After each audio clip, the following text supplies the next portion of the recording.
क्या होगा अगर किसी देश पर अचानक परमाणु हमला हो जाए और उस देश का पूरा नेतृत्व खत्म हो जाए? राष्ट्रपति, सैन्य कमांडर और कमांड सेंटर सब नष्ट हो जाए। क्या उस देश की परमाणु मिसाइलें हमेशा के लिए शांत हो जाएंगी? या फिर क्या कोई ऐसी प्रणाली है जो इंसानों के बिना भी जवाबी हमला कर सकती है?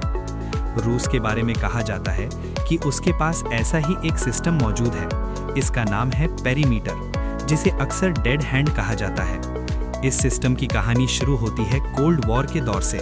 उस समय दुनिया दो बड़े शक्तिशाली गुटों में बटी हुई थी।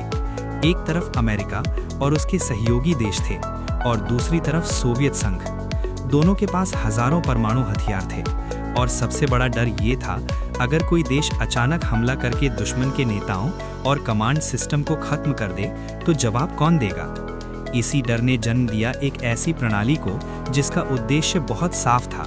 अगर रूस पर इतना बड़ा हमला हो जाए कि उसका नेतृत्व जवाब देने की स्थिति में न रहे, तब भी जवाबी हमला सुनिश्चित किया जा सके। डेड हैंड को एक ऑटोमेटेड परमाणु प्रतिक्रिया प्रणाली माना जाता है।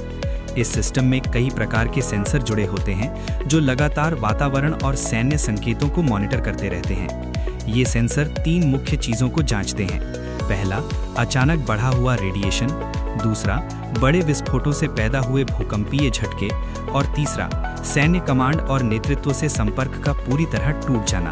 अगर ये संकेत एक साथ दिखाई देते हैं तो सिस्टम मान सकता है कि देश पर बड़ा परमाणु हमला हुआ है, लेकिन इसके बाद भी सिस्टम तुरंत फैसला नहीं करता। इसके बाद एक अंतिम जांच होती है। सिस्टम ये पता लगाने की कोशिश करता है कि क्या अभी भी रूस का नेतृत्व आदेश देने की स्थिति में है। अगर कमांड सेंटर से कोई आदेश मिल जाता है तो नियंत्रण इंसानों के हाथ में ही रहता है, लेकिन अगर कोई जवाब नहीं आता तो अगला चरण शुरू हो सकता है।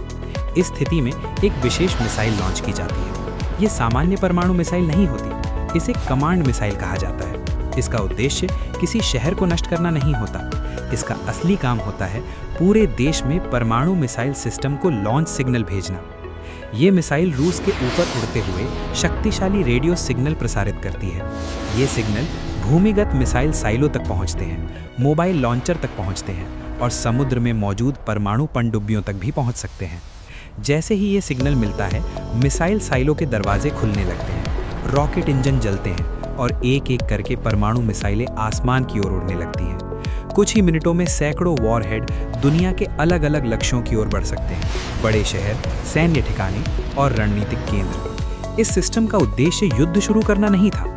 इसका उद्देश्य था दुश्मन को ये संदेश देना कि अगर वो पहला हमला करेगा तो भी वो सुरक्षित नहीं बचेगा। यही रणनीति कहलाती है म्यूचुअली अश्योर्ड डिस्ट्रक्शन। इसका अर्थ है, अगर एक देश नष्ट होगा तो दूसरा भी बच नहीं पाएगा।